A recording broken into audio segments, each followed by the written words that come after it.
എന്റെ പ്രിയമുള്ളവരെ, നമ്മുടെ ജീവിതത്തിലെ ദുഃഖങ്ങളും ദുരിതങ്ങളും വേദനകളും കടങ്ങളും പ്രശ്നങ്ങളും പ്രതിസന്ധികളും ഒന്നിന് പുറകെ ഒന്നൊന്നായി ജീവിതത്തിൽ ദുഃഖങ്ങൾ മാത്രം കടന്നു വരുമ്പോ, ലക്ഷങ്ങളുടെ കച്ചവടമുണ്ടായിരുന്ന സ്ഥാപനമാണ് പെട്ടെന്നങ്ങ് പൂട്ടുകയാണ്.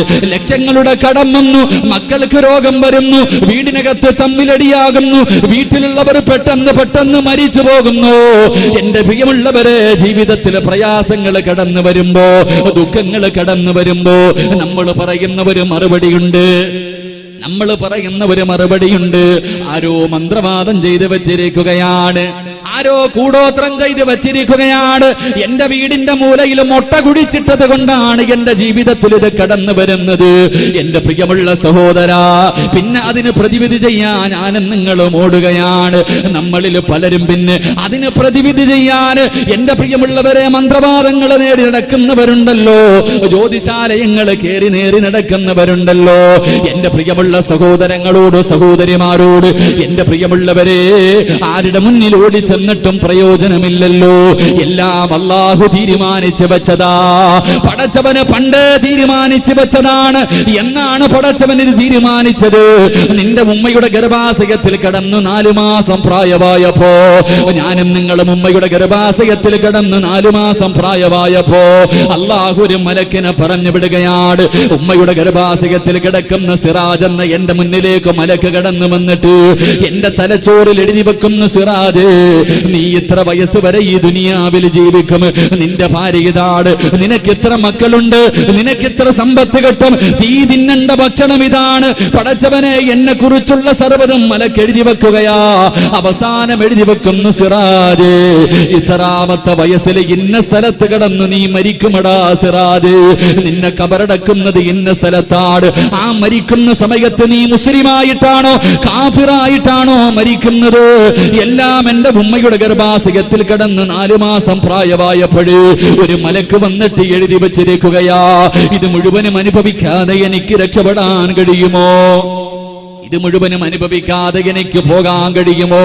അതുകൊണ്ട് എന്റെ പ്രിയമുള്ളവരോട് പറയുകയാണ്, നിന്റെ ജീവിതത്തിൽ ദുഃഖം തരുന്നത്, നിനക്ക് രോഗം തരുന്നത്, നിന്റെ കച്ചവടം നഷ്ടത്തിലാക്കിയത്, നിനക്ക് ലക്ഷങ്ങളുടെ കടം തന്നത്, നിനക്ക് മക്കളെ തരാത്തത്, ഇതെല്ലാം പടച്ചവന്റെ തീരുമാനമാണ്. ആരെങ്കിലും മന്ത്രവാദം ചെയ്തു വെച്ചത് കൊണ്ട് മാത്രമല്ല. എന്റെ പ്രിയമുള്ളവരെ, ഓടി നടക്കുകയാണ്. ഓരോ മനുഷ്യന്റെ മുന്നിൽ പോയിട്ട് പറയും, എന്റെ സമയം ശരിയാണോ, എന്റെ സമയം ശരിയാണോ? എന്റെ പ്രിയമുള്ളവരെ, നിന്റെ സമയം പറയാൻ ഈ ലോകത്താരെക്കൊണ്ടാ കഴിയുക? നിന്റെ സമയം പറയാൻ, ഒരു മനുഷ്യന്റെ ഭാവി പറയാൻ, എന്റെ പ്രിയമുള്ളവരെ, ലോകത്തൊരു മനുഷ്യനെയും കൊണ്ടും കഴിയില്ല. കാരണം അല്ലാഹുവിന്റെ വിശുദ്ധമായ ഖുർആൻ സൂറത്തുൽ ലുഖ്മാനിന്റെ അവസാന ആയത്തെടുത്ത് ഓതി നോക്ക്. അല്ലാഹുവിന്റെ ഖുർആൻ പറയുകയാണ്, 5 കാര്യങ്ങൾ അല്ലാഹുവല്ലാതെ ലോകത്തൊരാൾക്കും പ്രവചിക്കാൻ കഴിയില്ല. 5 കാര്യങ്ങൾ അല്ലാഹുവിനെ അറിയൂ. ഒന്നാമത്തെ കാര്യം ഏതെന്നറിയുമോ? ഇന്നല്ലാഹ ഇൻദഹു ഇൽമുസ്സാ.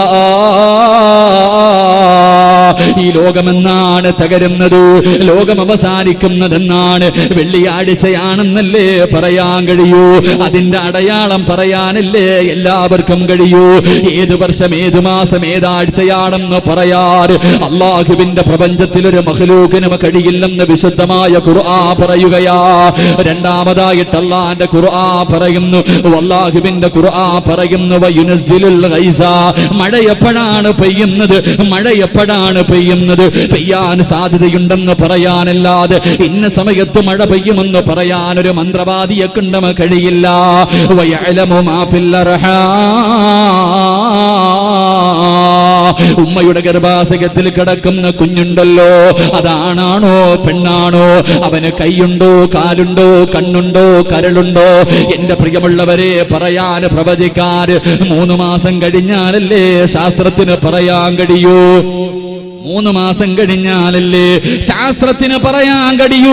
അതാ 3 മാസം മുമ്പ് ഉമ്മയുടെ ഗർഭാശയത്തിൽ കിടക്കുന്ന കുഞ്ഞിനെ കുറിച്ച് പറഞ്ഞു തരാൻ ഈ ലോകത്ത് അല്ലാഹുവിനെ കൊണ്ടല്ലാതെ മറ്റൊരാളെ കൊണ്ടും കഴിയില്ല. അല്ലാഹുവിന്റെ ഖുർആൻ പറയുന്നു, വമാ തദ്രി നഫ്സുൻ മാദാ തക്സിബു ഗദാ.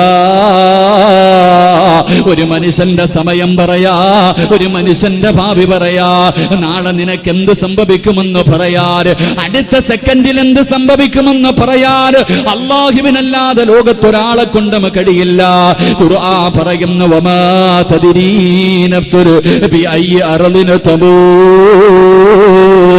ഒരു മനുഷ്യൻ എവിടെ കിടന്നാണ് മരിക്കുന്നത്, എത്രാമത്തെ വയസ്സിൽ എവിടെ കിടന്നാണ് മരിക്കുന്നതെന്ന് പ്രവചിക്കാൻ ലോകത്തൊരു മനുഷ്യനെ കൊണ്ടും കഴിയില്ലെന്ന് വിശുദ്ധമായ ഖുർആൻ പരിചയപ്പെടുത്തുമ്പോൾ പാതിരാത്രി ഒരുമിച്ച് കൂടി എന്റെ പ്രിയമുള്ള സഹോദരങ്ങളോട് സഹോദരിമാരോട് അല്ലാഹു നിനക്ക് ദുഃഖം തരുന്നത്, വേദന തരുന്നത്, പ്രയാസങ്ങൾ തരുന്നത് എന്റെ പ്രിയമുള്ളവരെ അതല്ല പടച്ചവന്റെ തീരുമാനമോ, അത് അല്ലാഹുവിന്റെ ഭാഗത്ത് നിന്നാണ് വരുന്നത്.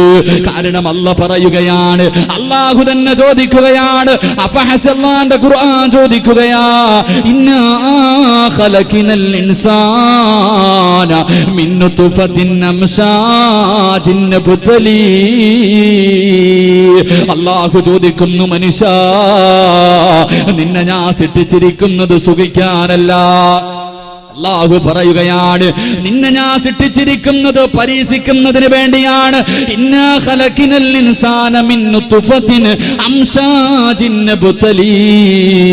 നിന്നെ ഞാൻ സൃഷ്ടിച്ചിരിക്കുന്നത് പരീക്ഷിക്കുന്നതിന് വേണ്ടിയാ. അല്ലാഹു നമ്മളോട് ചോദിക്കുകയാണ്, അഫഹസിബതും മൻ തദ്ഖുലുൽ ജന്ന. അല്ലാഹു ചോദിക്കുന്നു, സിറാജേ സ്വർഗ്ഗം വെറുതെ കിട്ടുമെന്ന് നീ കരുതുന്നുണ്ടോ? അല്ല എന്നോട് ചോദിക്കുകയാണ്, എടാ സ്വർഗ്ഗം വെറുതെ കിട്ടുമെന്ന് നീ കരുതുന്നുണ്ടോ? അഫഹസിബതും മൻ തദ്ഖുലുൽ ജന്ന ഫലമ്മാ യഅതികും മസലുൽ ലദീന ഖലൗ മിൻ ഖബലികും. നിന്റെ മുൻഗാമികൾ അനുഭവിച്ച ദുഃഖങ്ങളും ദുരിതങ്ങളും വേദനകളും പീഡനങ്ങളും പ്രശ്നങ്ങളും പ്രതിസന്ധികളും പ്രതിബന്ധങ്ങളും അവരനുഭവിച്ചതൊക്കെ അനുഭവിക്കാതെ വെറുതെ സ്വർഗ്ഗത്തിൽ കിടക്കാമെന്ന് നീ കരുതുന്നുണ്ടോ?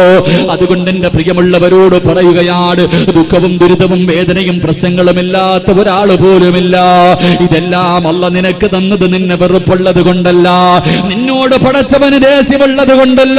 അല്ലാഹു നിനക്ക് ദുഃഖവും ദുരിതമൊക്കെ തരുന്നത്, നിന്നെ കണ്ണുനീര് കുടിപ്പിക്കുന്നത്, നിന്റെ മക്കളെ നിന്നെ കൊണ്ട് കബറടപ്പിക്കുന്നത്, നിനക്ക് ലക്ഷങ്ങൾ കടം തരുന്നത്, വിവാഹം കഴിഞ്ഞ് 10 കൊല്ലമായിട്ടും നിനക്കൊരു കുഞ്ഞിനെ തരാത്തത് അള്ളാന് വെറുപ്പുള്ളത് കൊണ്ടല്ല, അള്ളാന് നിന്നെ ഇഷ്ടമില്ലാത്തത് കൊണ്ടല്ല, അള്ളാന് നിന്നോട് സ്നേഹം കൂടിയത് കൊണ്ടാ, അള്ളാന് നിന്നോട് ഇഷ്ടം കൂടിയത് കൊണ്ടാ.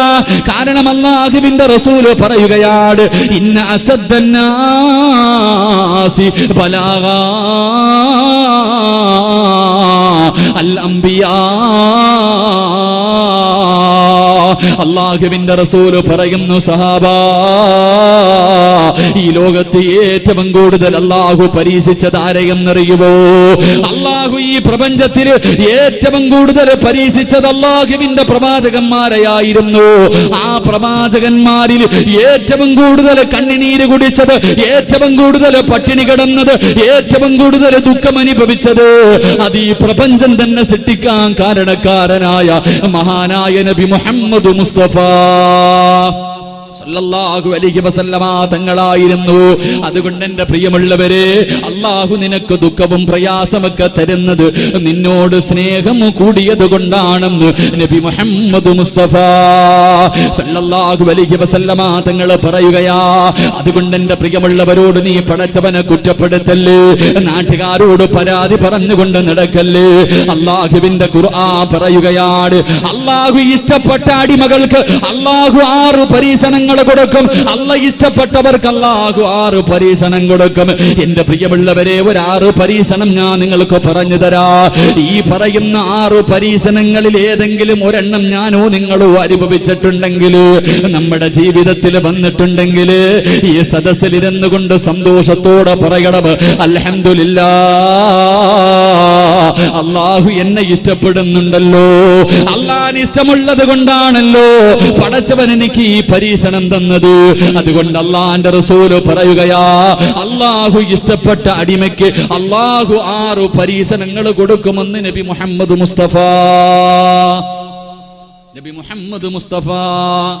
സല്ലല്ലാഹു അലൈഹി വസല്ലം.